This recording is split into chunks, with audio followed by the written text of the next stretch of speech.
Assalamualaikum warahmatullahi wabarakatuh. Bismillahirrahmanirrahim.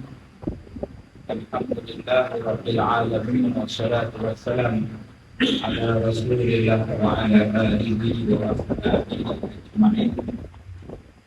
Allah Ta'ala fi kitabihil karim. A'udzu billahi minasyaitonir rajim. ويطوف عليهم غلمان كأنهم حجة مكنون. Sadaqallahul Azim. Terima kasih kepada saudara pengacara majelis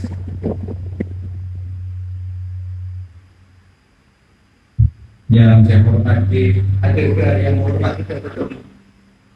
Yang hormat kita ada? Itu cari-cari kita yang hormat. Dan ada yang dijadikan puasa surau muslimin dan muslimat, mudah-mudahan dirahmati, diberkati oleh Allah Subhanahu wa Ta'ala. Di dalam Al-Quran Allah Subhanahu wa Ta'ala berfirman, yatanaza'una fiha ka'san la lahum fiha wa la ta'fin. Dalam syurga mereka saling memperebutkan piala, yakni gelas yang isinya tidak menimbulkan kata-kata yang tidak berfaedah dan tiada pula menimbulkan perbuatan dosa.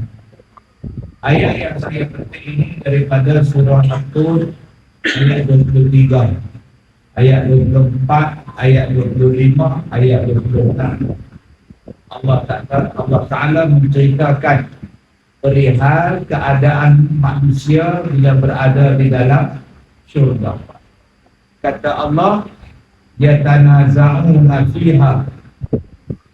Yatanaza'un maksudnya ialah dalam syurga nanti pakat saling di kalangan kita, saling berebut. Jangan kau bayangkan berebutnya dalam syurga macam berebut bahagian dalam dunia. Yatanaza'un maksudnya ialah saling berminum, masing-masing sibuk dengan minuman. Dalam syurga tu bukan ada rebut kita ni. Kita sekarang ni penuh dengan rebut dalam rebut ini, rebut bola lah, rebut jawatan lah. Ya, macam-macam benda yang kita kena rebut. Dalam syurga kata Allah, yatanaza'un, masing-masing pakat duk sibuk dengan minuman masing-masing. Tak ada siapa nak ambil daripada tangan kita, tak ada siapa nak curi daripada tangan kita. Masing-masing yatanaza', masing-masing duk menghidupkan, duk minum daripada gelas masing-masing. Di dalamnya la laghun fiha, bila minum makanan minuman tu tidak menimbulkan perkataan lara, tidak menimbulkan perkataan mabuk. Dan kata Allah wala ta'zim, dan bila minum minuman itu tidak menjadikan orang yang meminumnya melakukan perbuatan dosa. Jadi apa istimewanya minuman dalam syurga? Dia bukan mabuk macam kita sekarang. Mabuk dalam dunia ni menjadikan perkataan kita ni merapu. Orang yang mabuk kalau dia dengar cakap dia mabuk. Orang yang mabuk bukan betul cakap dia. Dalam syurga ada minuman, tapi bukan minuman yang memabukkan. Dalam dunia kalau minum minuman arak dan sebagainya, bunuh orang dia buat, rogol orang dia buat, tidur dalam longkang, buat benda-benda yang bukan-bukan. Sebab apa? Sebab mabuk. Maka kata Allah, dalam syurga nanti minuman yang manusia makan di dalam syurga adalah minuman yang tidak merosakkan, yang tidak memabukkan. Kemudian pada ayat 24 Allah Ta'ala berkata, wa yatufu alaihim ghilman, dan berkeliling di sekeliling mereka itu anak-anak muda.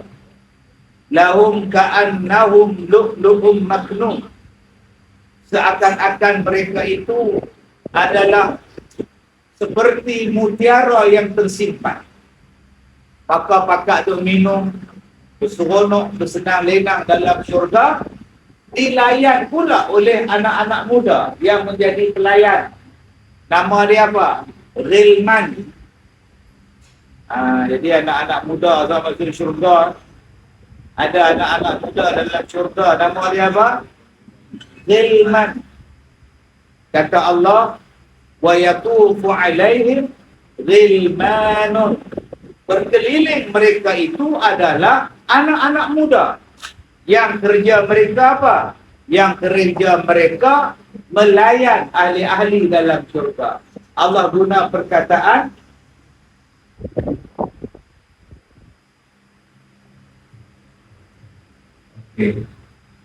baik.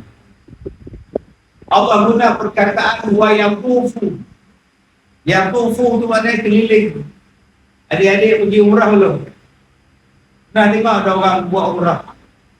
Dia dekat tawaf tu, dekat dengan Kaabah tu panggil apa? Dekat Kaabah orang panggil apa? Tawaf lah. Di sini Allah guna perkataan wa yaqufu, tawaf, berkeliling. Wa yaqufu alaihim ghilman. Berkeliling mereka itu anak-anak muda yang melayan ahli-ahli syurga. Kata Allah, bila mereka itu melayan, keadaan mereka itu seperti apa? Ka'annahum lu'lu'um maknun.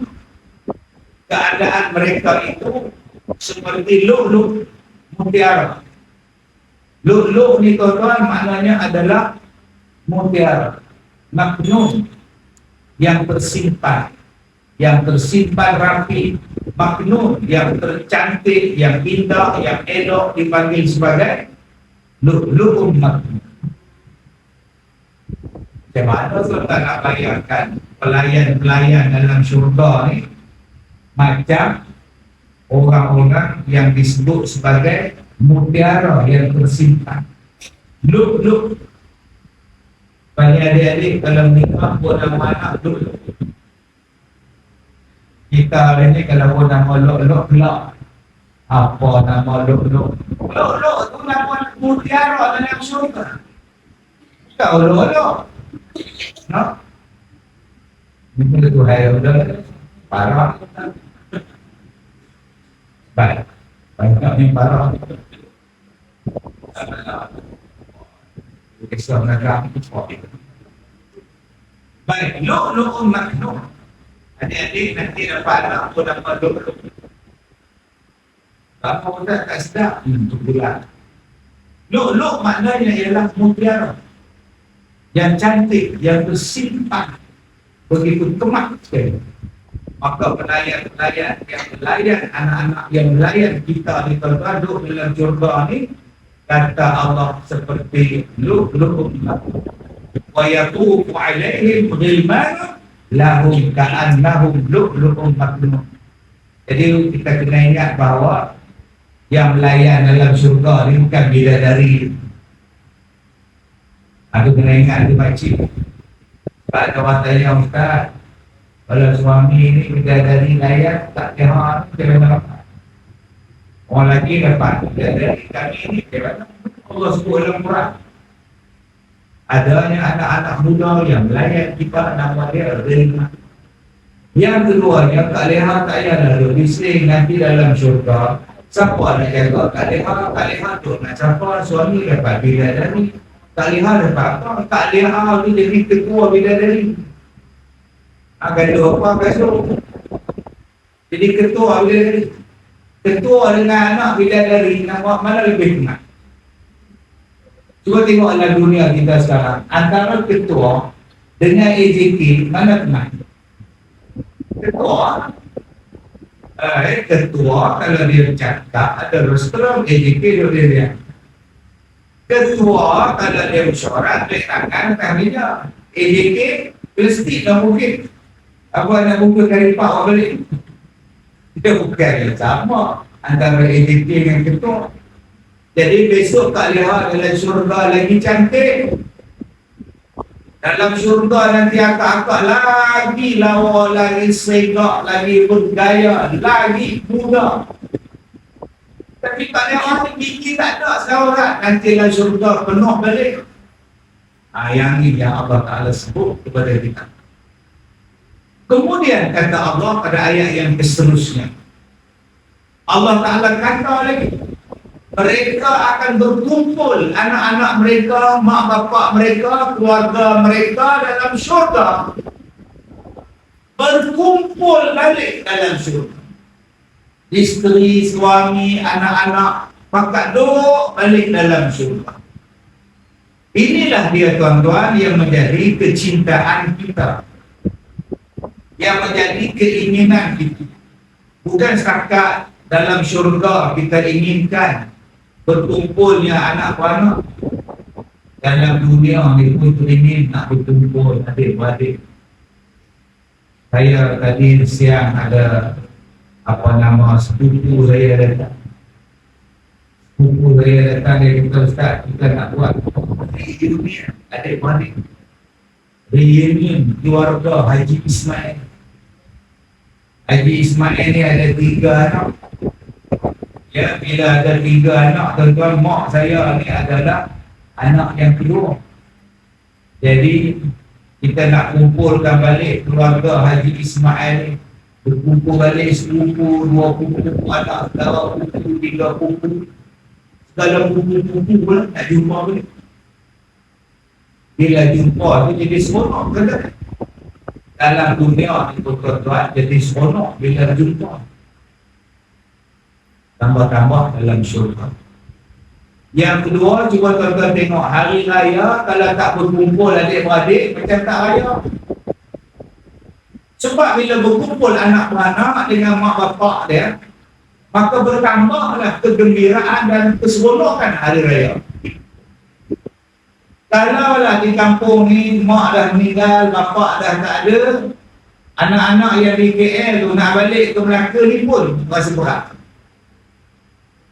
Mak dah tak ada, bapak dah tak ada, rumah pusaka pun, pintu pun tak ada, tingkap pun tak ada. Agak-agak nak balik lagi nak ke kampung kita ni, Lubuk apa? Lubuk Cina. Tak balik dah. Hari raya dekat KLCC, dia kata Bangladesh ramai agak. Raya kat KLCC kita Bangla ada, Rohingya ada, lagi seronok tak? Meriah tak? Balik sini suruh pergi Ustaz.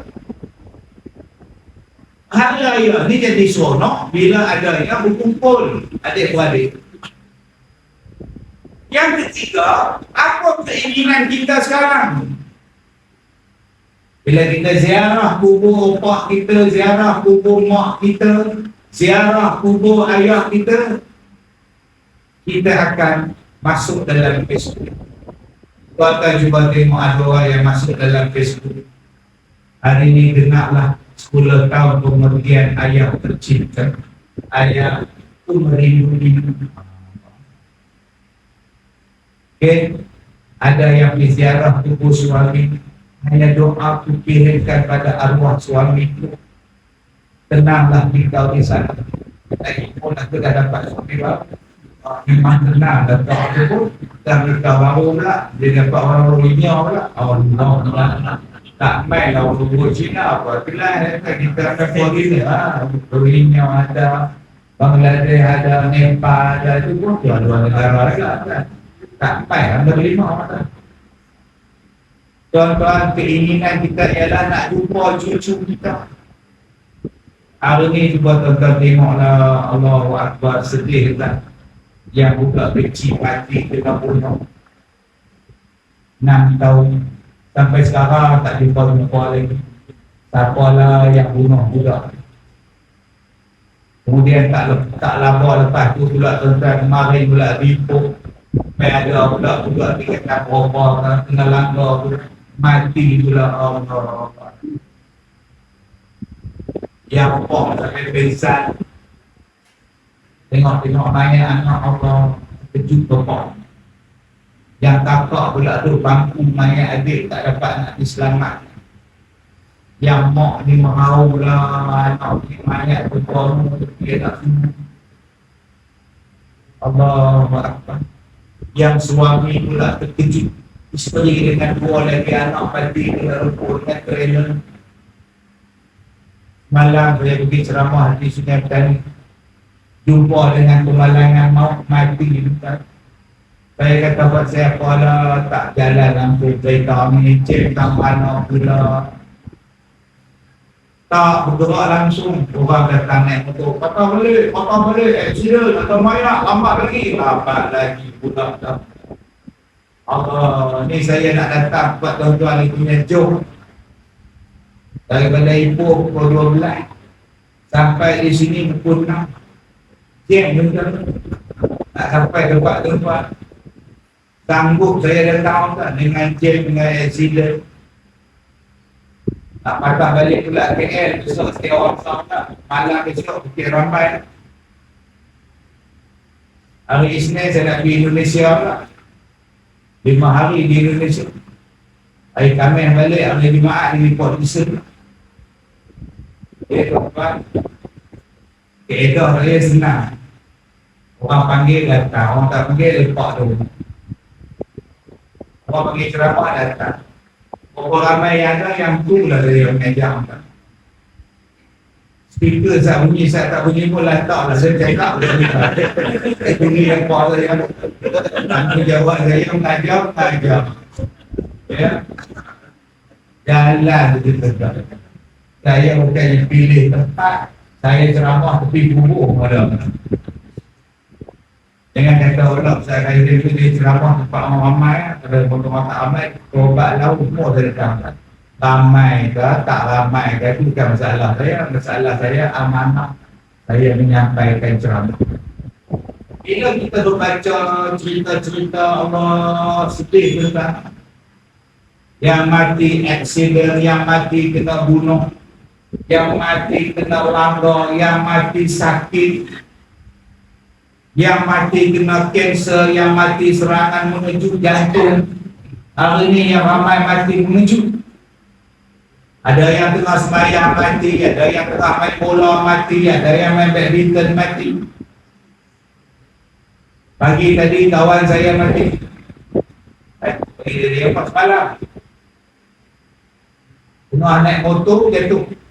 Bukan jatuh motor, jatuh. Pasal stroke. Tu sihat-sihat naik motor bawa jatuh tuan-tuan, jatuh atas tanah. Atas jalan, cak kalau orang duduk tu operate, buang darah tutup, jalan, tak ada seminggu jalan. Padahal darah tinggi, tak ada jantung, tak ada. Tiba-tiba, naik motor, tumbang. Ni, penyakit zaman sekarang pun sepak. Tiba-tiba, kanser tahap 4. Kita pun tulis dalam Facebook, ibu, sakit pun terlalu cepat. Dan terlalu cepat pun pergi ibu. Ini bahasa-bahasa yang ada dalam Facebook, yang ada dalam media sosial. Saya cakap senang ya tuan-tuan. Dah mati itu mati. Nak kata apa? Dah mati itu mati. La kullu nafsin dha'iqatul maut.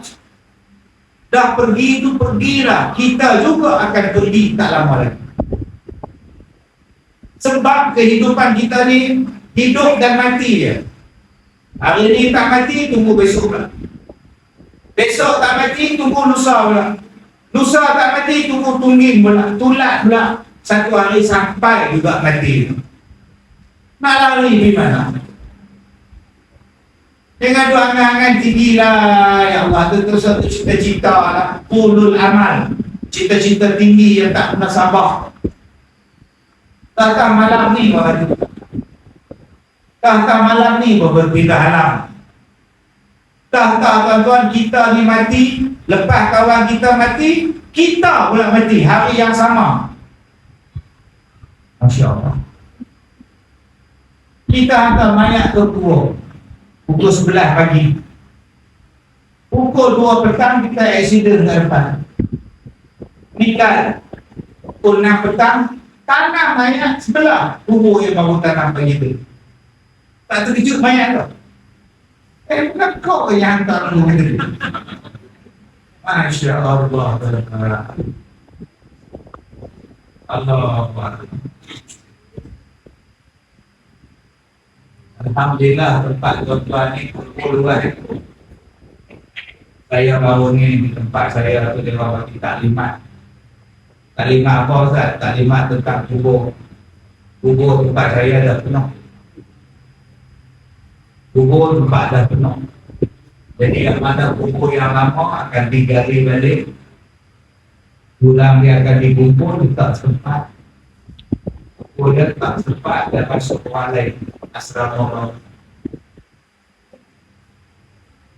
Masya Allah.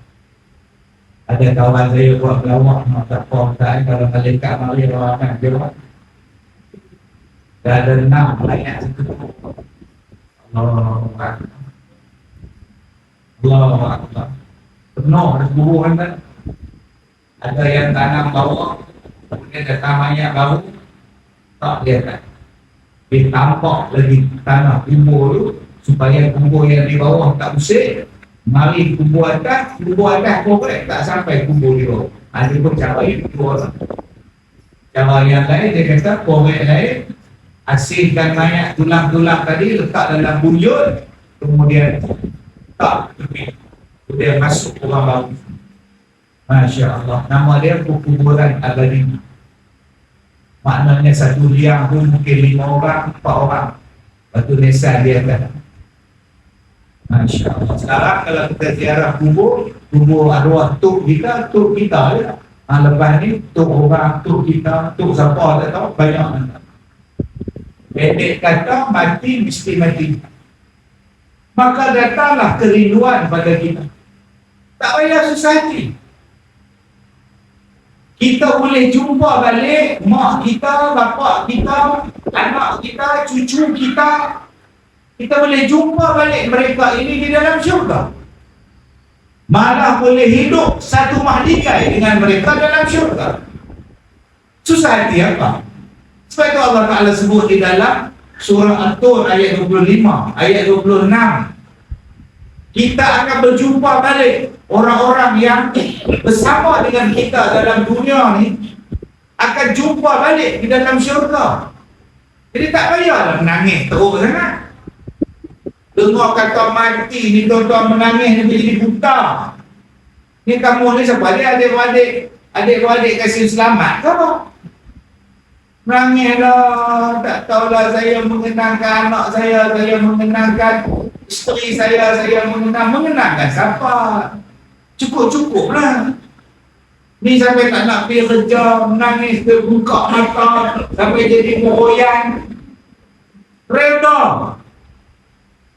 Kita boleh jumpa balik mereka ini di dalam syurga. Yang ni yang kita kena yakin bahawa kita boleh bertemu balik dengan orang-orang yang telah mendahului kita. Orang-orang yang telah pergi meninggalkan kita. Allah katakan zurriyatahum, mak bapak dia dan zuriat dia boleh berjumpa balik di dalam syurga. Yang ni tuan-tuan, yang tajuk kita baru nak masuk tajuk. Tak setengah jam tadi, 15 minit tu baru buka 5. Ni baru nak buka tajuk ni. Suami soleh. Itu baru nama dia Til Jannah. Hari ni orang asyik nikah je Til Jannah.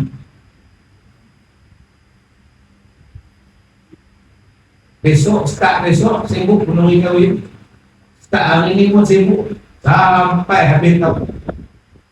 Ada yang buat love besar, ada yang buat love kecil, ada yang buat meeting love selamat berbahagia, love Til Jannah. Mayang subuh benda Til Jannah, Til Jannah, subuh bertempat. Subuh ribut masalah kata tuan. Di subuh tak datang, macam mana kita ni nak dapat pemeliharaan daripada Allah Subhanahu wa taala. Allah Taala sebut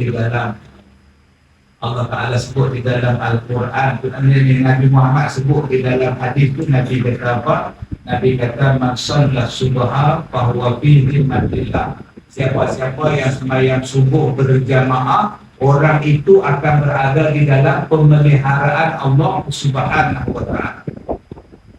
Allah Ta'ala kata, Nabi Muhammad kata, siapa yang sembahyang subuh, Allah jaga dia. Jadi abang-abang sebagai suami, dosa juga banyak, tajuk itu bagus. Suami soleh, sorok, kebahagiaan rumah tangga.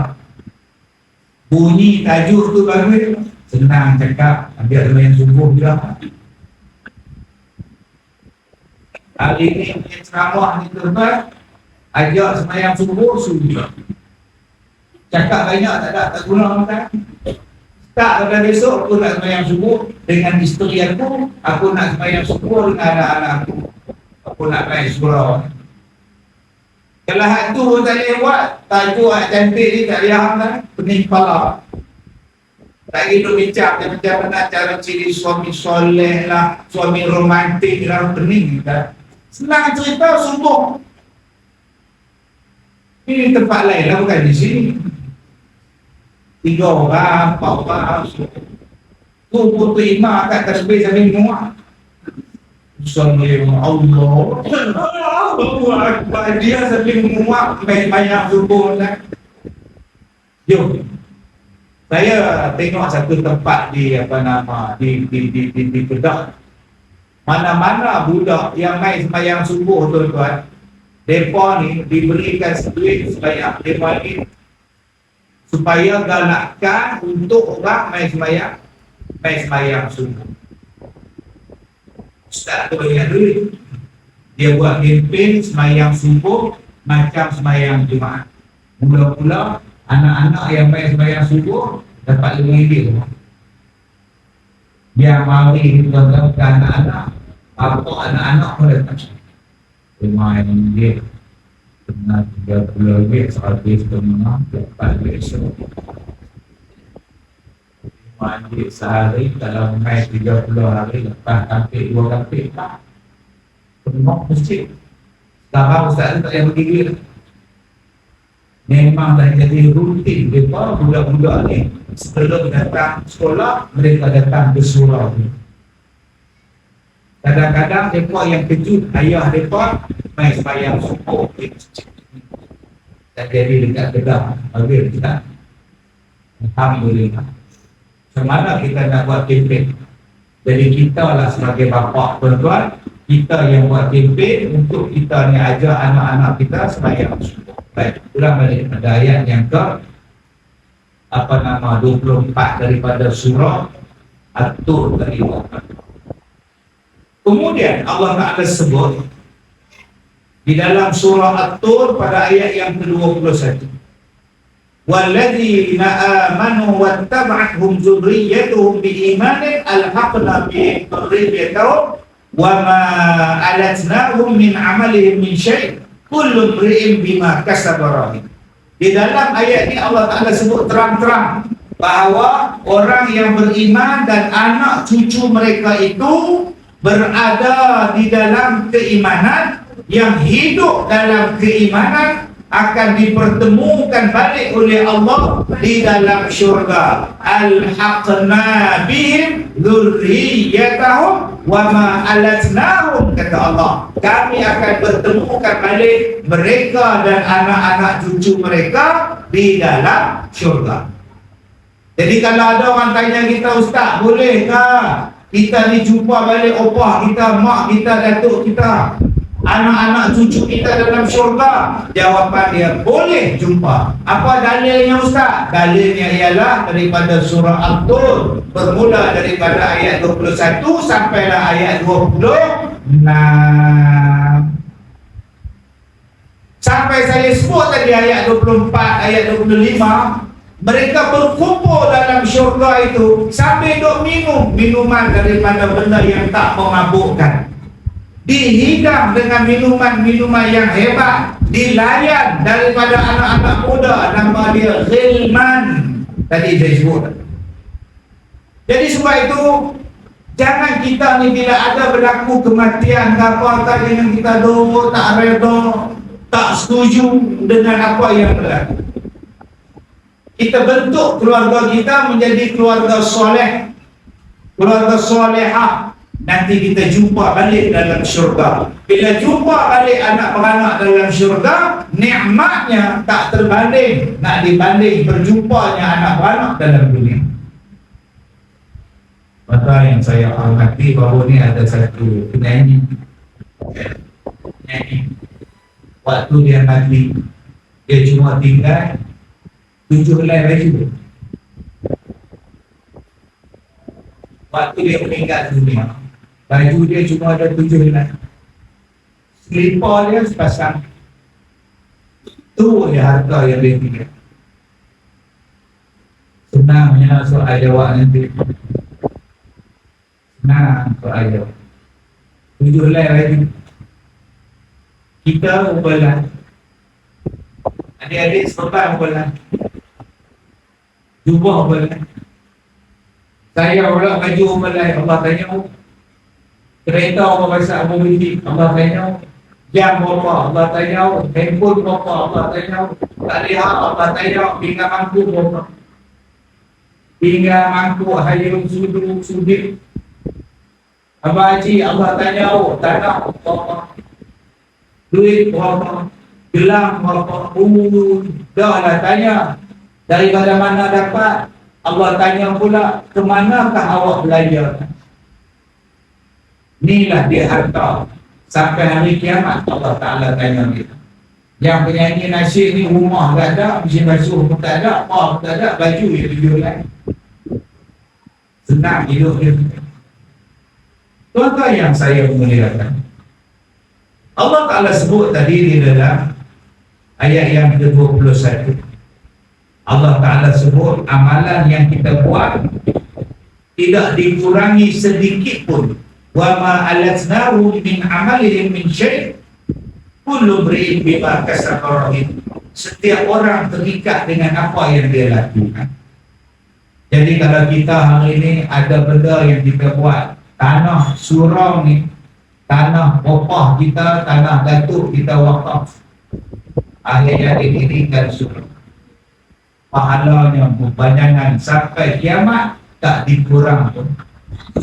Tuan-tuan wakaf dalam kapek masjid ni, kapek ni ada Allah Ta'ala bagi kepada kita.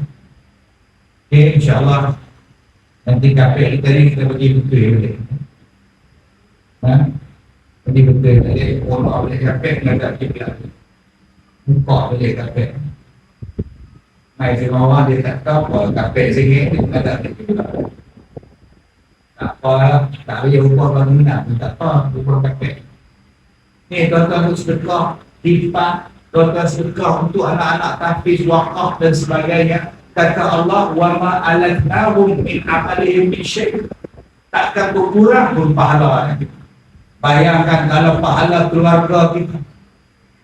Tadi ada orang daripada Tasik Lubuk datang sekolah saya pergi. Dia kata, Ustaz, isteri saya amanah, isteri saya sakit. Sakit apa isteri? Isteri saya sakit kaki. Operate kaki, seminggu tak dapat kaki. Sakit apa kaki? Operate kaki. Kita tak tahu penyakit pelik kan? Kena atas kaki sakit pun mati. Jadi sebelum dia mati, dia masuk. Dia kata ambil duit ni, pergi sekolah Ustaz Kazim, pergi wakaf buat surau. Jadi anak saya masuk sikit, campur dengan duit arwah sikit, niat buat surau. Yang ni yang kita baca, ayat 21 surah At-Tur. Apa yang anak beranak tadi, apa yang mak bapak dia bagi, buat amalan soleh, tak dikurang walaupun sedikit pahalanya. Nanti mereka akan berkumpul balik dalam syurga. Ni kan. Berkumpul dalam dunia ni tuan-tuan, berapa banyak yang ini susah. Bergaduh adik-adik, berkumpul dalam dunia ni, kakak dengan adik gaduh. Kakak tak nak buat kerja sebab dah kahwin, dia masuk pinggan adik perempuan. Cuba tengok tuan-tuan, kalau hari raya berkumpul apa berlaku? Pertama, gaduh sebab yang laki-laki kena bakal lemak, yang perempuan kena basuh pinggan buat tupat. Yang kakak yang baru kahwin tak buat apa, duduk dengan suami dia. tu kena nyolong ni berat. Mak tengok kakak tu macam dia seorang lelaki. Dia lah, dia orang berkahwin. Adalah kita je bersulingan. Nampak tu orang jaga lelaki dia. Itu berkumpul dalam dunia. Sekarang ni kan dah berkumpul dalam dunia tuan-tuan. Adik-beradik pun kadang-kadang bergaduh. Sebab adik-adik tu, adik-beradik balik kampung, macam-macam bendera dekat kereta dia. Tak sama lah. Kepala tak sama lah. Itu. Ya. Nampak? Bendera kat cermin bendera dia. Masalah stiker yang bergaduh. Yang ni warna hijau, yang tu warna biru, yang tu biru muda, yang ni biru tua, yang ni warna merah, yang ni warna putih. 8 anak, 8 dia. Akhirnya jadi bergaduh pula. Hari ni kalau kita jumpa adik-adik pun belum tentu lagi baik. Sebab apa? Sibuk tanya rantai labuh mak. Mana dia rantai labuh mak? Cincin mak mana? Akak dah cari dah. Gigi mak pun tak ada. Siapa ambil? Bergaduh pasal harta pula. Yang bertemu dalam syurga tak ada gaduh-gaduh. Tadi kita baca ada ayat dia. Allah Ta'ala kata apa? La lawun fiha wa la ta'zim. Duduk dalam syurga tak ada perkataan kotor, tak ada perkataan dosa. Baik. Berkumpul kita adik-adik dalam dunia ni, maki, berbising dengan mak pasal kak ipar. Mak oi, kalau orang luar juga. Dia hasut mak dia. Mak oi, tak lu tu orang luar ipar dia mak. Orang luar tetap orang luar mak. Amboi. Orang luar bercakap pada kak ipar kau. Orang luar kau cakap pada kak ipar kau. Kak ipar kau tu lah yang jaga mak kau. Bila mak kau sakit kau hospital hari tu. Kamu duduk KL, adik kamu duduk JB. Yang duduk jaga mak kamu ialah kakak ipar kamu, menantu mak kamu. Tiba-tiba adalah sedikit tak puas hati dengan kakak ipar. Terus keluar perkataan, orang luar pun mak tetap orang luar mak. Padahal dia balik satu ahad je dengan cuti Ponggel. Anak kandung balik hari-hari Ponggel je. Ni Christmas nak balik pula. Yang jaga mak 24 jam ni siapa? Menantu. Dia duk lap pada mak tu siapa? Menantu. Dia duk suar nasi pada mak tu siapa? Menantu. Anak kandung ni balik satu ahad je kejap-kejap. Tidur kat homestay. Itu pun tidur kata kau hotel kasi mempat. Kenapa tak tidur rumah mak? Tak ada aircon. Aiman tak suka mak, aircon tak ada tidur dia mak. Aku. Aiman ni siapa? Cucu ni. Alasan kedua kenapa? Wifi tak ada. Allah, tuan-tuan yang saya muliakan. Tuan-tuan yang saya hormati. Kemudian kata Allah, wa aqbala ba'duhum 'ala ba'din yatasaalun. Ayat yang ke-25.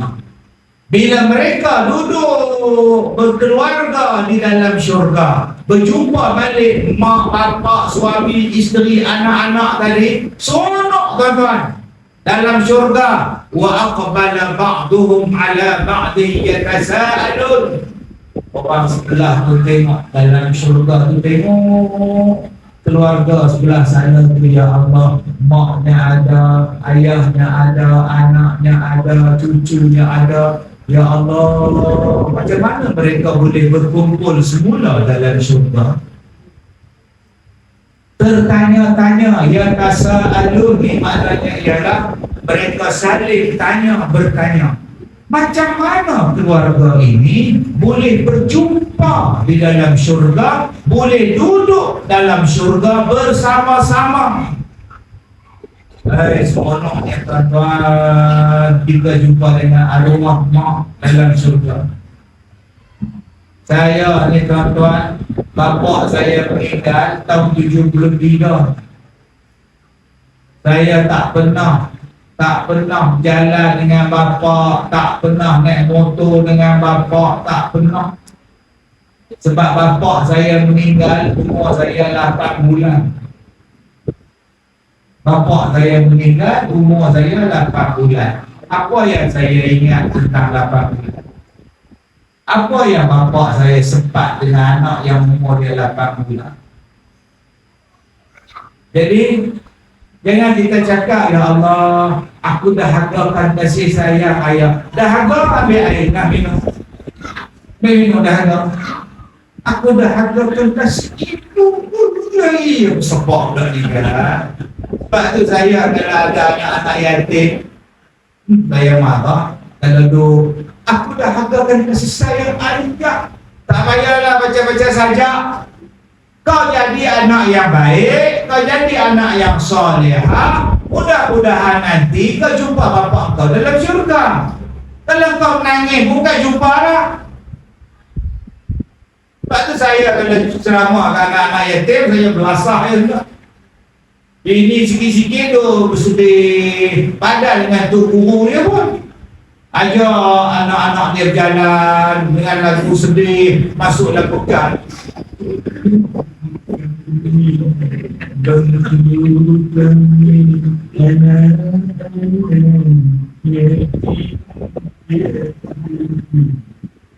Kita ini ada cerita sedih betul, lama nak sampai. Pasal apa? Pasal terbentak.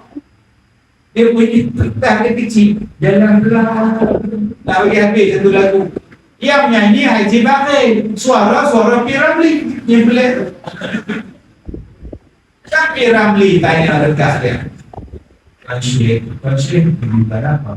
Saya mencari rumah untuk anak-anak yatim. Tak paham. Oh, kebetulan bapak mertua saya nak bayar zakat. Inilah rumah anak-anak yatim. Budak-budak, inilah rumah. Bayar baru. La ilaha illallah. Itu cerita 3 Abdul.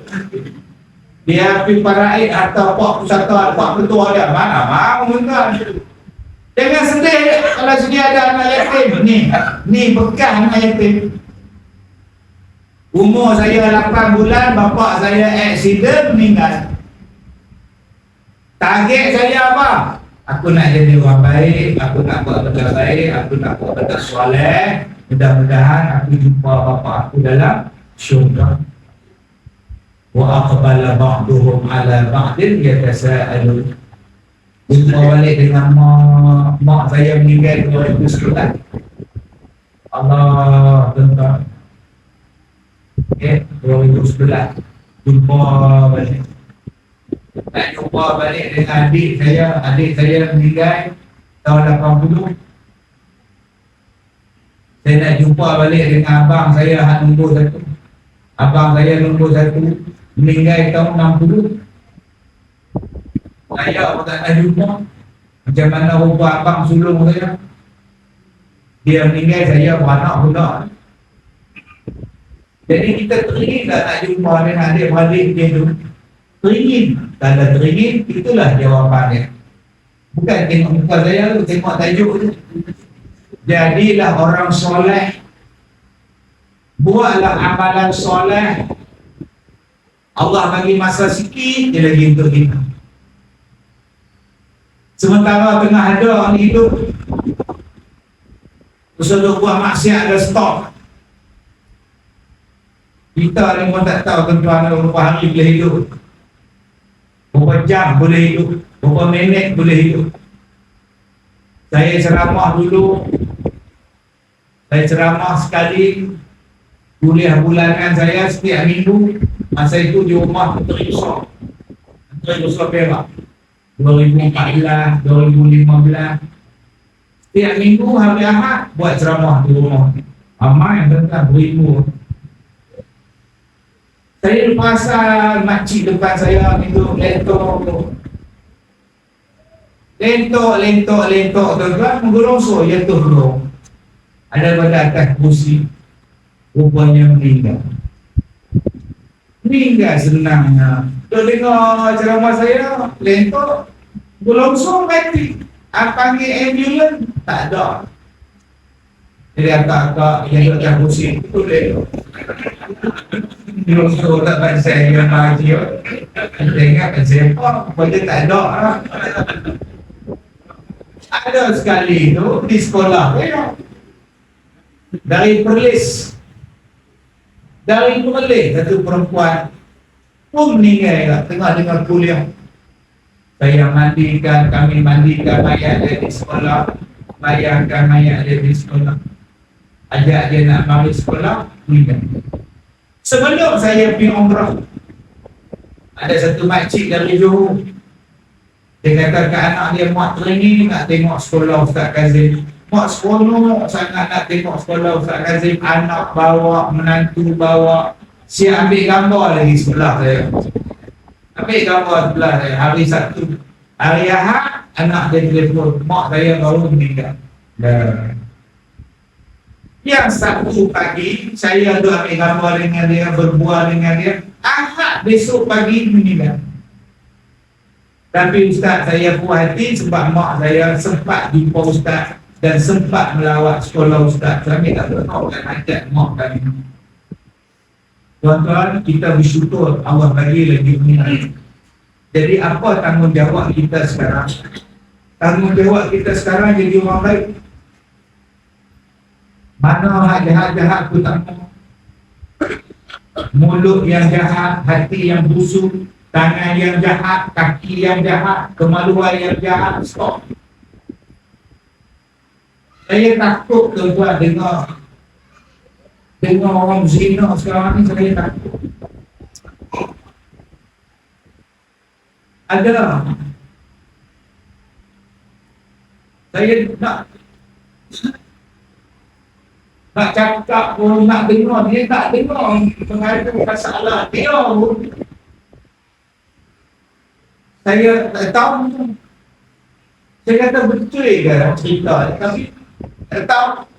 Kalau tuan-tuan saya cerita kat tuan-tuan ni, tuan-tuan giling kau tahu. Dia kata, Ustaz, Allah terima tak taubat dia. Mana boleh tahu? Allah tu maha penerima taubat. Taubatlah, dosa besar mana pun Allah ampun. Ustaz nak tahu tak apa dosa saya? Saya tak mahu tahu. Tak, Ustaz tahu saya jahat, saya jijik. Apa kau buat? Saya isteri orang. Okay. Waktu jadi isteri orang, saya berzina dengan suami orang. Betul? Suami dapat tahu. Betul? Suami ceraikan saya. Betul? Saya menikah dengan yang saya berzina, suami orang. Nikah dengan dia. Betul? Nikah dengan suami baru. Dia kata dah bercerai dengan suami lama. Dia berzina dengan suami lama dia pun. Oh, sudah. Lepas itu, suami yang pertama, suami yang kedua tahu dia berzina, dia cerai pula. Nikah balik dengan suami pertama. Dia buat 69 ke 79 ke apa? Saya dengar tu pun pelik. Dah lah kak, saya tak boleh dengar cerita kak pergi balik pergi semayang taubat. Dan kak dia gaduh gajah pula cerita ni, malu orang. Saya tak apa, saya cerita ni, tuan-tuan kan kenal perempuan tu tengok muka, tak kenal. Dia kak pergi cerita kat ustaz tu, pergi cerita kat orang ni, orang dah kenal tu dia tu. Mula-mula dia balun dengan lelaki orang, nikah dengan lelaki orang, cerai tu, kita pergi balun dengan lelaki dia pula. Ni gila ke apa? Yang tu hak kaki berzina lah. Hak kaki fitnah. Oh, mentang-mentanglah ada Facebook, mentang-mentanglah ada TikTok, sedap tu fitnah orang. Dia tak tahu bila dia buat fitnah tu besok dia main pula ke anak dia. Hari ni dia ngorat anak orang, dia tak tahu besok anak dia orang lain orang. Hari ni dia jahat dengan bini orang, dia tak tahu esok isteri dia pun orang lain jahat. Sebab tu kita sebagai suami, tuan-tuan jadi soleh. Sebab kita yang nak membentuk keluarga kita. Kalau kita buat jahat dengan anak orang, tunggu anak kita pula orang buat jahat. Kalau kita try isteri orang, nanti isteri kita pula orang try membentukkan yang baik ni datang daripada kita sebagai suami. Sebab itu Allah Ta'ala sebut dalam Quran, ku anfusakum wa ahlikum nar. Jaga diri kamu, jaga ahli keluarga kamu. Maknanya apa? Suami, maknanya bapa. Bapa yang membentuk pribadi keluarga. Suami yang membentuk kepribadian keluarga. Bapak, ada saya buka sekolah saya dulu tahun 2006. Di dalam saya buka sekolah saya tahun 2006, macam-macam benda saya jumpa. Ada satu kes yang saya jumpa, anak dia umur 8 tahun, anak dia umur 12 tahun, hafaz Quran. Ingat, seingat-ingatnya dalam Quran, dalam kepala otak. Bapa dia datang, bawa anak dia lelaki, 2 orang, bawa mak dia datang jumpa. Minta saya tasmik. Tasmik ni makna semak bacaan Quran anak. Umur 8 tahun surah, umur 12 tahun surah. Saya pun tuan-tuan tanya ayat ni dia sambung. Saya baca surah ni dia boleh sambung tanpa tengok Quran. Budak baru 12 tahun tuan-tuan, dia ingat 30 juzuk, dia ingat Quran tu macam kita baca Quran. Dia dengar kita baca, dia tunduk sat, dia angkat-angkat kepala tu tuan-tuan, sampai kita kata stop, baru dia stop. Allah, Masya Allah abang. Saya dah lama dah tak jumpa budak, dah 17 tahun dah nikah dah tuan-tuan. Sebab lepas dia jumpa saya, dia masuk sekolah international apa tau, dia belajar di luar negara, IQ dia tinggi, otak dia cerdik.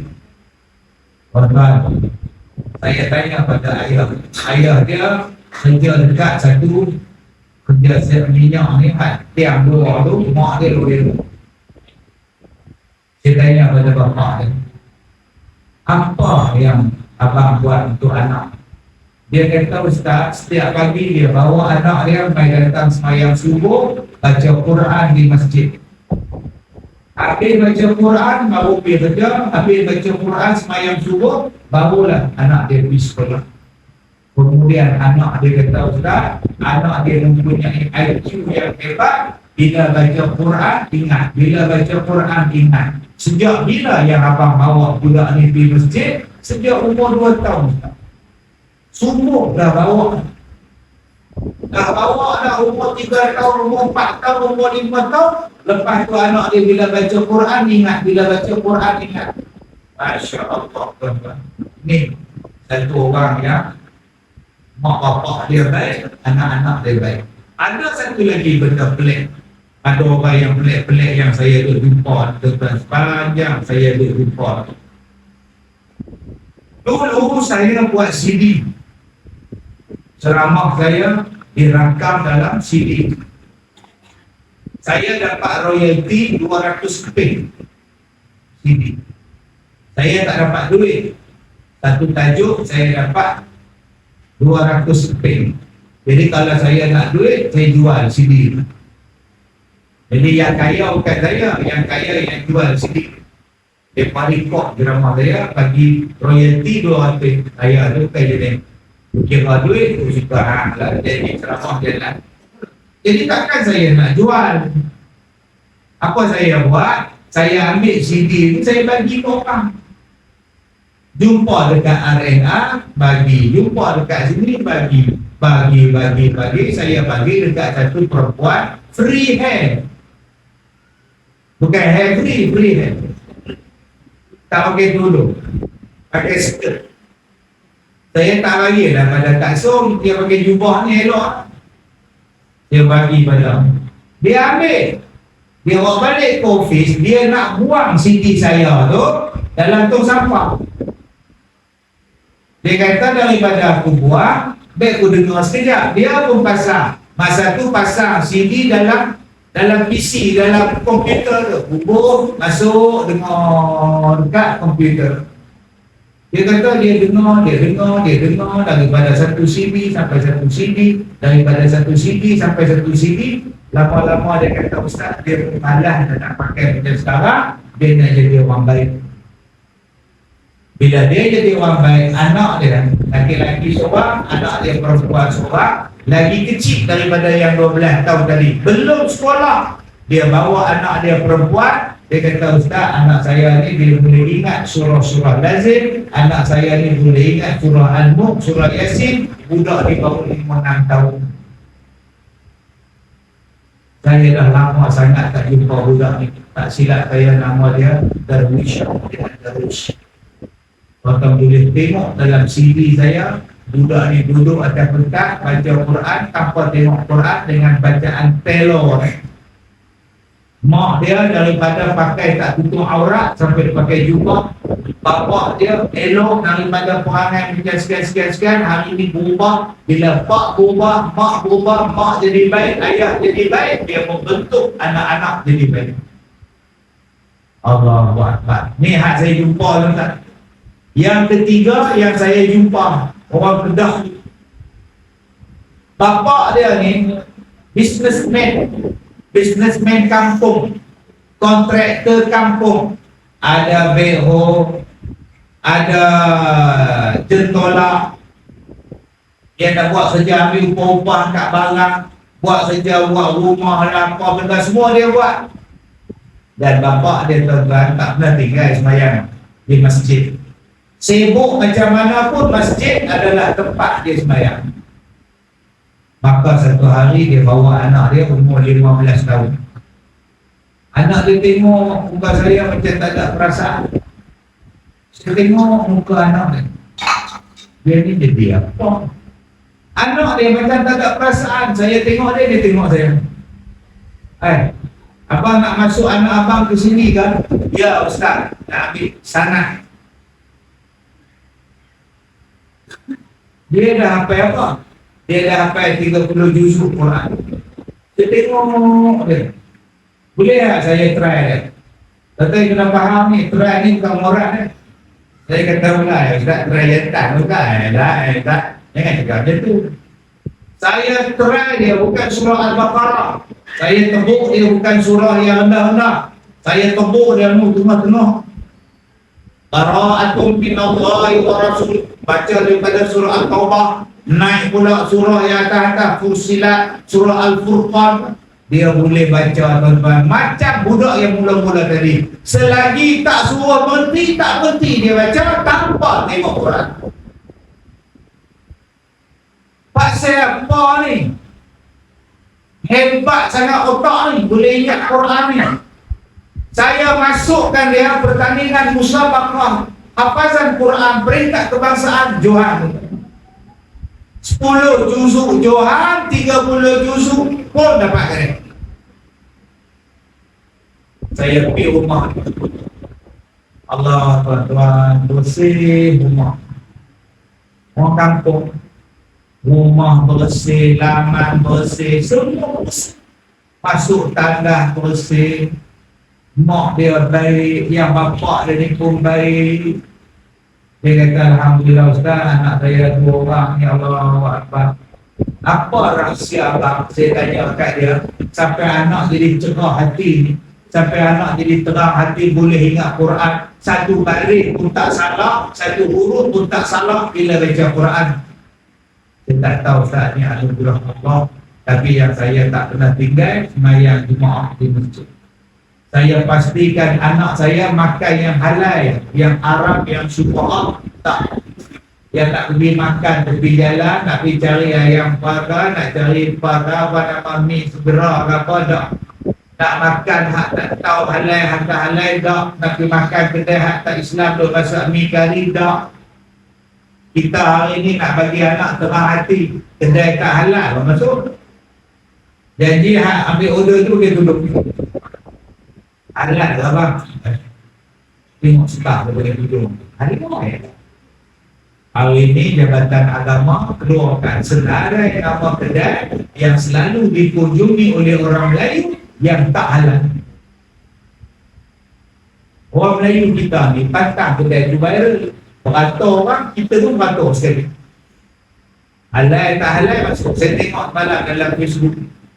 Betul-betul kedai Jaya Nualik.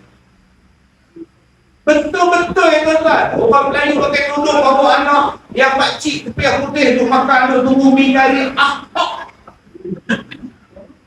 Anda faham tak? Faham tak? Selalu aku makan mi kari penuh kan tepung. Kali ini pula penuh dengan Maggi. Dekat dengan fosa dengan sampai. Budak, ambil memang. Fungsi dengan masyarakat. Kata ya. Tapi aku rasa semacam naik dulu rumah aku makan ni. Ambil kedai mana? Kedai Ahok. Naik dulu rumah aku kan. Mi kari kedai Ahok. Hari ni orang Melayu gambaran. Bungkus bawa balik anak-anak makan mi kari yang tak tahu halal ke haram. Bila kita tanya dekat rupi dia, apa saya jual tak halal-halalnya? Nyonya, yalah saya cari makanan ini, saya punya kedai memang bukan halal. Apa saya orang Melayu masuk? Yalah ini taklah siji halal. Saya bukan orang Islam apa saya mau minta? Ini kedai untuk orang bukan Islam, lu orang masuk ke saya. Artinya you jual ke siapa? Sudah dia orang order kita hantar. Betul kan dia? Kan? Boleh telan tekak kita balik bayar. Kan? Kemudian kita cakap nak dapat syurga. Rabbana atina fid dunya hasanah. Modus operandi ni senang. Pekerja dia pakai tudung. Tak ada yang ambil indon mana datang pakai tudung ambil order Islam. Tukang masak tak Islam. Pembekal tak Islam. Ayah pun tak Islam. Memang tak bila ayah masuk Islam. Dia akan mengucap ayah pun tak sembelih ni. Sebab tu bila saya baca tadi saya baca Jabatan Agama, pejabat agama daerah mana ketua senarai agama. Restoran ni tak ada, restoran ni tak ada. Bila kita Google tuan-tuan, orang kita yang penuh beratur nak masuk. Allah sedih tuan-tuan. Sebab tu kita sebagai bapa pastikan makanan yang betul-betul halal saja yang masuk dalam perut anak kita. Kalau nak jadi anak tu anak yang soleh, anak tu anak yang solehah, maka ditanyalah mereka itu, hai kawan, kenapa kamu boleh berjumpa balik anak-anak kamu dalam syurga? Ya tasa'alun, mereka saling bertanya-bertanya. Apa sahaja kau boleh berkumpul dalam syurga? Apa amalan kau yang boleh berkumpul dalam syurga? Maka mereka yang ahli syurga yang berkumpul adik-beradik tadi berkata, qalu inna kunna qablu fi ahlina mushfiqin. Mereka bagi jawapan. Bila ahli-ahli syurga tanya, apa rahsia kau orang yang kau orang boleh berjumpa balik dalam syurga? Keluarga kau boleh jumpa dalam syurga? Apa amalan kau orang ketika hidup dalam dunia? Maka mereka menjawab, inna kunna qablu fi ahlina mushfiqin. Dulu kata mereka, waktu kami hidup dalam dunia, kami mak bapak menjadi mushfiqin. Jadi pelajaran kita malam ni dapat mushfiqin. Jangan nanti balik rumah isteri tanya, abang Ustaz Kazim kata apa malam ni? Kira jelas apa yang dia cakap tu. Cuma mula-mula tak jelas, kita tak malam-malam jelas cerita dia, mula-mula tak clear. Nanti dia kata apa bila dah clear, nanti speaker dah clear, dia kata apa? Kira jelas apa yang dia cakap tu tepat. Dia lah dia cakap apa, isu apa, kira jelas. Rupanya dia duduk kat depan surau, duduk minum-minum air tu. Bermakan nasi, makan mahal. Patutlah jelas dengan nasi kita. Jadi malam ni kita dapat mushfiqin. Apa yang abang belajar malam ni? Malam ni abang belajar mushfiqin. Apa dia mushfiqin? Baru dah masuk tajuk. Dah sejam lebih dah berkahwin. Apa dia musyfiqin? Menjadi golongan yang berhati-hati, yang tegas dengan anak-anak. Anak dia keluar daripada rumah pakai seluar pendek. Husin, mana? Main bola. Masuk, pakai tracksuit, pakai seluar pendek. Ada apa? Berbulu bol. Masuk. Itu nama dia apa? Musyfiqin. Okey, ikat. Tak mana tu? Ke kedai ayah. Kenapa tak pakai tudung? Masuk pakai tudung. Kita tu pakai tudung, tapi pakai skirt. Astagfirullah. Suruhlah dia aurat. Musyfiqin tu apa? Dia suruh anak-anak dia, pastikan anak-anak dia tutup aurat. Musyfiqin tu apa? Berhati-hati. Anak dia nak berkawan dengan siapa? Syarifah, siapa laki-laki tu? Kawan sekolah ayah. Buat apa jumpa dia? Tak ada jumpa ayah. Dia datang atau pukul latihan. Kamu keluar makan dengan dia, dating dengan dia ke? Makan pizza hut dengan dia ke? Tak ada ya. Kalau aku tahu kamu pergi, siap. Itu nama dia musyfiqin. Kamu sekarang bercinta dengan siapa? Bercinta dengan orang kerja KLCC ya. Jangan kamu dating, jangan kamu order tengok wayang pergi karaoke. Kalau kamu nak, sekarang ayah nikah kan. Ayah tak suka dia bawa kamu naik motor RZ. Nonggek kamu tu. Ayah tak suka sangat kalau ayah nampak kamu naik motor dengan dia, duduk dalam harga, naik A-Spy, jaga kamu. Itu nama dia musyfiqin. Musyfiqin ni tuan-tuan, dia kerja elok, dia bawa balik rezeki yang halal untuk anak-anak dia. Musyfiqin ni tuan-tuan, dia takkan buat benda haram. Pasal apa? Mempengaruhi anak-anak dia. Musyfiqin tu apa?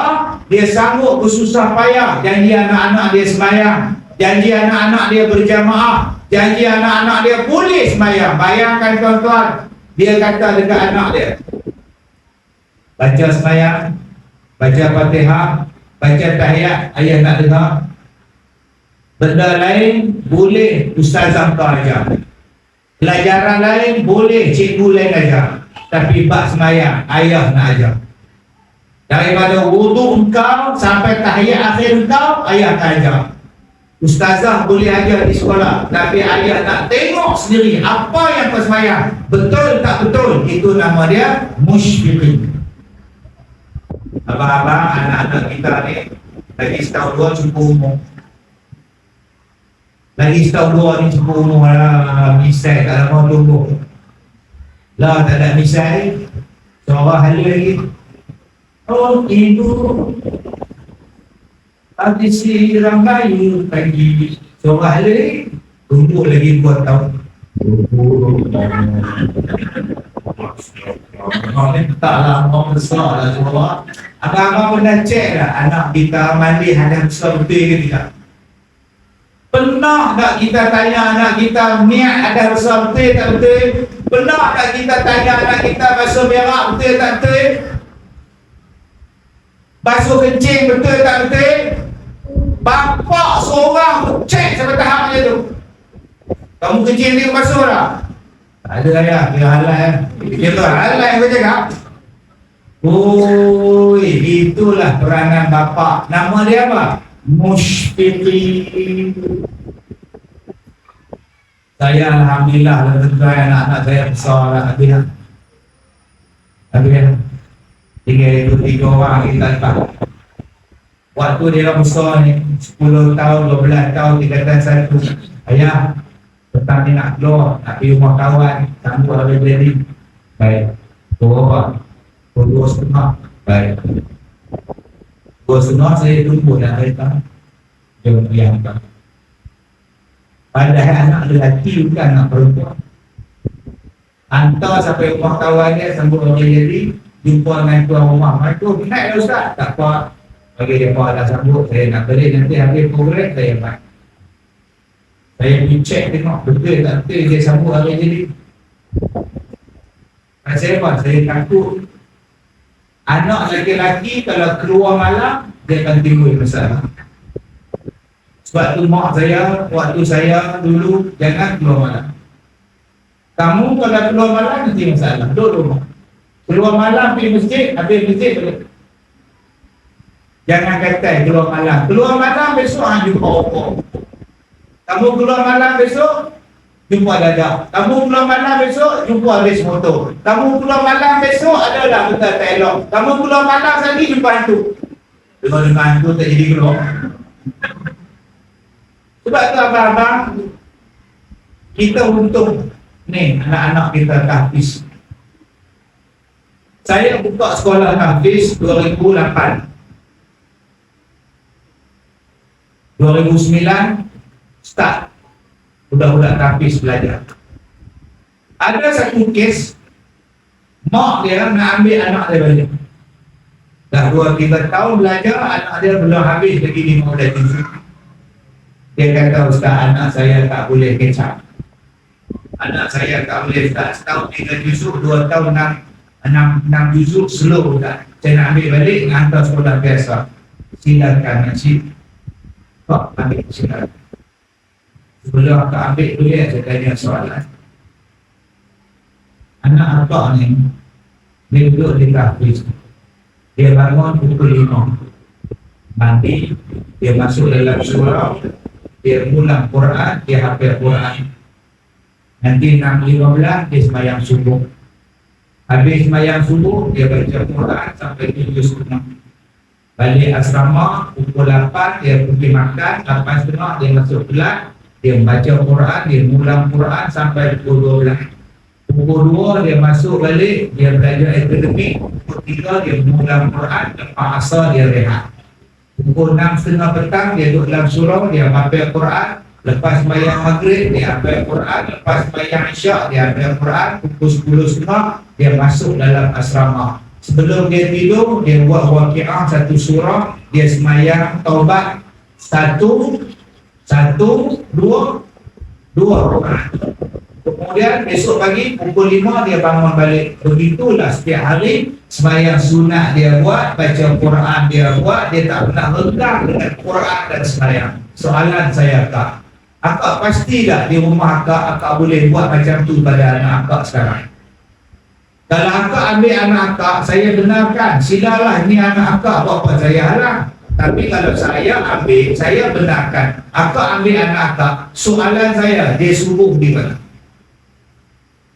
Soalan saya, dia pegang tak Quran? Soalan saya, dia taubat tak sebelum dia tidur? Soalan saya, pukul 9 dia duha tak? Soalan saya, sebelum dia tidur, dia baca tak waqi'ah? Mungkin sebulan dia boleh buat. Lepas sebulan, inilah kawan dia. Inilah kawan baharu dia, menggantikan Quran. Sembahyang tak pergi lagi, berjemaah tak buat lagi, silat-silat hari bulan, subuh terlepas. Kalau kau yakin kau boleh buat lebih baik daripada kami, ahlan wa sahlan, ambillah anak kau, dipersilakan. Jimat beras saya sekamping bulan ni. Itulah. Kita bukan hafal Quran ni wajib 30 juzuk. Manusia tak wajib pun hafal Quran. Kalau tak boleh pun tak apalah hafal Quran. Saya tak marah langsung. Ada anak murid saya, tuan-tuan, 5 tahun 5 juzuk. 5 tahun 5 juzuk saya tengok. Sekarang dah menikah anak buah. Ada kereta 2 biji. Bili tu 5. Baca apa jadi 5 juzuk tu? Belasah dah. Elok je rezeki dia. Dia berniaga bagus, nikah pula nak ustazah. Selesai saja. Yang penting sembahyang jadi orang baik. Jadi tuan-tuan yang saya muliakan, jom kita jadi musyrikin. Jadi keputusan kita malam ni, kita sebagai bapa, kita sebagai mak, jadilah musyrikin. Berhati-hati di dalam mendidik anak, berhati-hati dalam bab makan minum, berhati-hati dalam hukum dan sebagainya. Mudah-mudahan kita boleh jumpa dengan anak kita, berkeluarga semula di dalam syurga. Jadi sekadar itu saja tuan-tuan, saya minta maaf jika salah bahasa. Wabillahi taufiq wal hidayah. Assalamualaikum warahmatullahi wabarakatuh.